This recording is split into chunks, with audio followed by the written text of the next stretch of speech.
हूं आंचल सिंह और आज बड़ी खबर है कि भारत चेयरमैन बन गया डब्ल्यूएचओ का और स्वास्थ्य मंत्री हर्षवर्धन अब कार्यभार संभाल रहे हैं डब्ल्यूएचओ के एग्जीक्यूटिव बोर्ड का। और इसके साथ आपको बता दें कि भारत ने बहुत बड़ा झटका चाइना को दिया है, चाइना को जिसकी उम्मीद नहीं थी। तो इसी विषय पर चर्चा के लिए हमारे साथ हैं डॉक्टर पवन त्यागी जो संघ विचारक हैं। सर, आपका बहुत बहुत स्वागत हमारे चैनल में।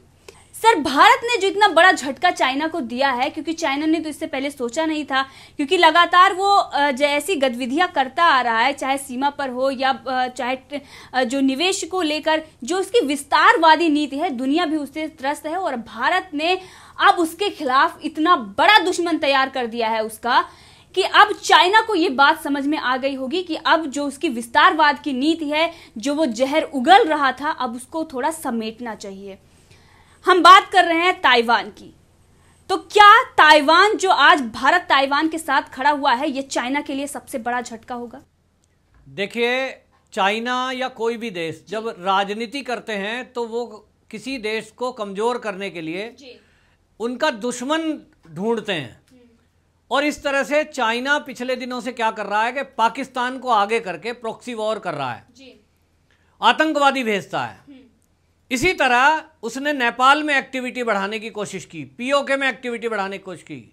इसका जवाब क्या था? इसका जवाब अब भारत ने दिया है ताइवान से कि जिस शस्त्र से, जिस तरीके से चीन भारत को घेरने की कोशिश कर रहा था, उसका कड़ा जवाब भारत दे ही रहा है।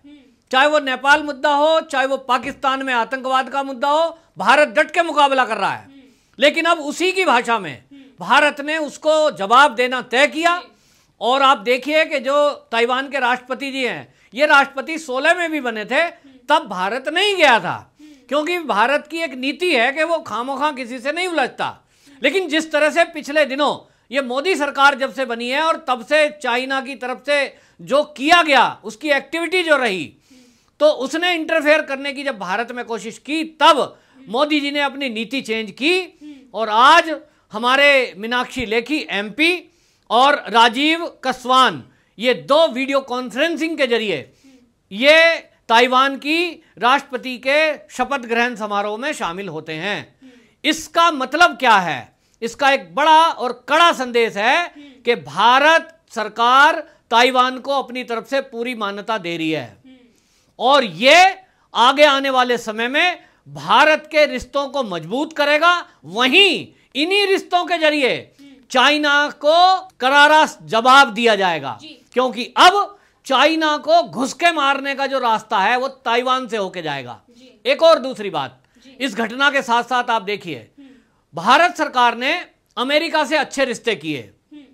बहुत बड़ा स्वागत डोनाल्ड ट्रंप का भारत के अंदर हुआ, जिसका विरोध कांग्रेस ही कर रहे थे। साहब करोड़ों रुपया खर्च कर दिया, लेकिन उसका नतीजा देखिए, आज अमेरिका के राष्ट्रपति डोनाल्ड ट्रंप कहते हैं कि मैं भारत का दोस्त हूं और हम भारत के हर साथ खड़े हैं, हर मुसीबत में और हर समस्या में हम साथ खड़े हैं, मिलकर मुकाबला करेंगे। इसी कड़ी में आप देखिए कि ताइवान को अमेरिका टॉर्पीडो दे रहा है और ये उन्होंने जो समझौता है $18 करोड़ का ये समझौता किया है, ये भी भारत के हक में ही जाएगा, क्योंकि ये जो टॉर्पीडो है ये चीन के खिलाफ ही तो यूज होने हैं। इससे चीन बौखला गया है और वो अमेरिका को कह रहा है आप ऐसा समझौता कैसे कर सकते हैं। अमेरिका कह रहा है वो जी हथियार तुम ही बेच सकते हो क्या? हम भी बेच सकते हैं। और स्वतंत्र राष्ट्र की तरह उसको मान्यता दी। और मीनाक्षी लेखी ने जो आज कमेंट किया वो बहुत ही महत्वपूर्ण है। उन्होंने कहा भारत और ताइवान लोकतांत्रिक मूल्यों में विश्वास करता है और स्वतंत्र एवं मानवाधिकारों का सम्मान करने के लिए हम साझे मूल्यों से बंधे हुए हैं। ये जो कमेंट भारत सरकार की तरफ से है कि हम दोनों लोकतांत्रिक देश हैं, लोकतांत्रिक मूल्यों की रक्षा के लिए हम दोनों एक साथ हैं और जो मानवाधिकारों का सम्मान के लिए हम एक दूसरे के साथ हैं। क्योंकि आप देखिए, चाइना के अंदर मानवाधिकार नाम की कोई चीज ही नहीं है। वहां मजदूरों को कुचलने के लिए लाखों मजदूरों का कत्ल कर दिया जाता है। जो 1 मई को मई दिवस मनाया जाता है वो उसके विरोध में, क्योंकि वहां मजदूरों को कुचलने के लिए मार दिया जाता है। और आज भी जैसी खबरें आ रही हैं कि वुहान से वायरस बना, उनको दबाने के लिए ऐसी खबरें आ रही हैं कि करोड़ों लोग वहां मर गए जिनका कोई पता नहीं है। तो इस तरह से मानव अधिकारों का हनन, वहां हत्या की जाती है। तो आज भारत सरकार की तरफ से जो 2 प्रतिनिधि हमारे इस मीटिंग में शामिल हुए, उन्होंने जो संदेश बिल्कुल स्पष्ट दिया, उससे चाइना पूरी तरह बिलबिला गया है।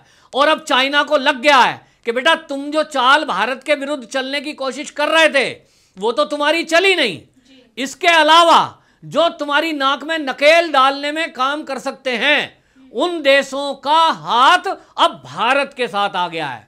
तो अब उसकी खैर नहीं है। इसलिए अब चाइना सकपका गया है, क्योंकि उसे लगता है कि बड़े बड़े देश भी साथ आ गए हैं, अमेरिका जैसे, और इस तरह से ये जो देश हैं जो उसको घेरने में कामयाब हो सकते हैं, वो भी अब भारत के साथ आ गए हैं। तो ये मोदी जी की कूटनीति की सफलता का परिणाम है कि आज ये जो ताइवान है, देखिए इस कोरोना के मुद्दे में भी ताइवान ने स्पष्ट संदेश दिया कि हम चाइना की कोई बात सुनने को तैयार नहीं है। तो जो ताइवान की राष्ट्रपति हैं, उन्होंने आज चीन को कड़ा संदेश देते हुए कहा है कि जो नियम कायदे कानून चाइना में लागू होते होंगे, चाइना भले ही कहता रहे ताइवान मेरा ही हिस्सा है ये, लेकिन हम स्वतंत्र राष्ट्र हैं और हम चीन के बनाए नियम कायदे कानून को मानने के लिए बिल्कुल बाध्य नहीं है। सर, यहाँ पर मेरा एक सवाल है। इससे पहले अमेरिका ने भी ताइवान से रिश्ते जो भारत के अच्छे होने की बात कही थी। साथ में कांग्रेस के जो विपक्ष के नेता, हमारे कांग्रेस के नेता हैं अधीर रंजन चौधरी, उन्होंने भी ये बात कही थी। उसके बाद कांग्रेस ने ये ट्वीट डिलीट करवा दिया था। तो कहीं ना कहीं बुरा तो आज कांग्रेस को भी लगा होगा, क्योंकि चाइना के खिलाफ में अगर कोई बात होती है तो कांग्रेस को जाहिर सी है बात ये बुरा लगेगा। तो जो अधीर रंजन चौधरी का ट्वीट डिलीट करवाया गया था, क्या आज कांग्रेस को दुख हो रहा है इस बात का, क्योंकि वो बात हो गई? कांग्रेस ही नहीं, ये जो वामपंथी विचारधारा के लोग भी हैं जो ये चाहते थे कि भारत किसी तरह कमजोर हो, उनकी तो मंशा ही है। वो 62 के युद्ध में भी चीनी हिंदी भाई भाई का नारा लगा रहे थे, धोखे में रखने के लिए भारत को। वो चाहते थे कि पूरे चाइना का कब्जा भारत पे हो जाए। वही लोग अभी भी कुछ थोड़े बहुत बचे कुचे वामपंथीयां हैं, लेकिन उनके साथ आज सुर में सुर मिला रही है कांग्रेस।